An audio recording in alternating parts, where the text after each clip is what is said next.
सब मिथिलावासी के गोर लागै छी। आइ हम एगो परम्परा माँ भगवती काली के गीत गाबै छी। जे नीक लागि जाए तऽ भजन कीर्तन चैनल के जरूर सब्सक्राइबर लाइक कऽ देबै।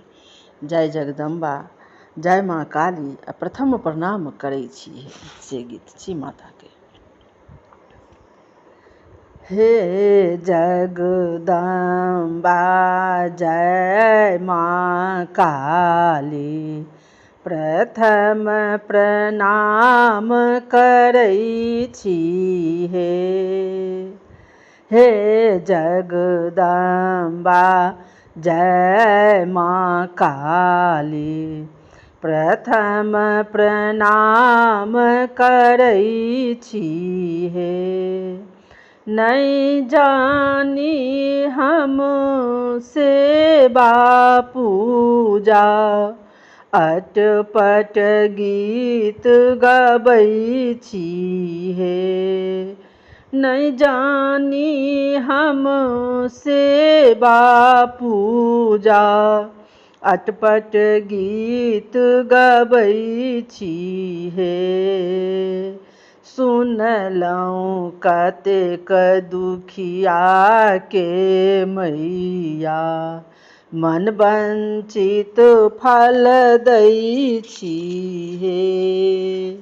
सुनलहुँ कतेक दुखिया के मैया मन वंचित फल दै छी।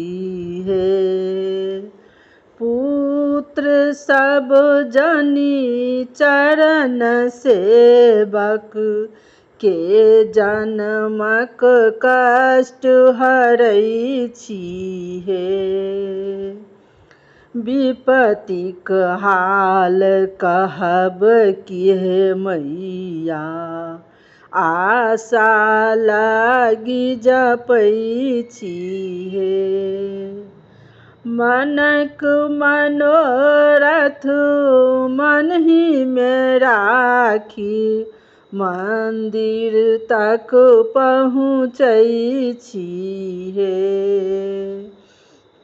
अहाँक चरण के दास कहाबी एतबे हम मंगै छी।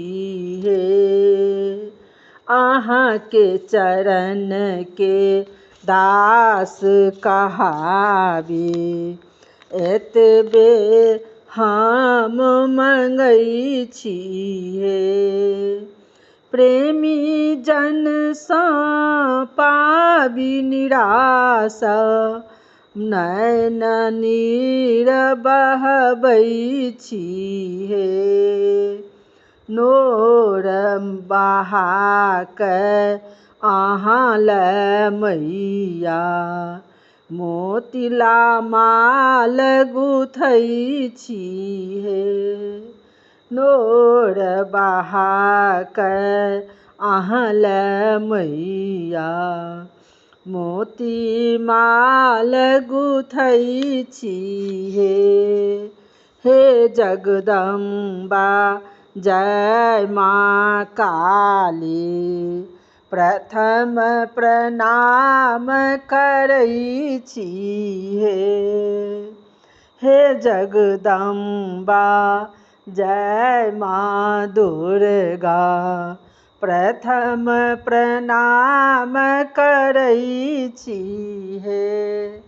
सब मिथिलावासी के हमरा तरफ से बहुत बहुत धन्यवाद। आशा अछि जे माता काली के गीत नीक लागि जायत भगवती के तऽ भजन कीर्तन चैनल के जरूर सब्सक्राइबर लाइक कऽ देबै। जय मिथिला जय मैथिली।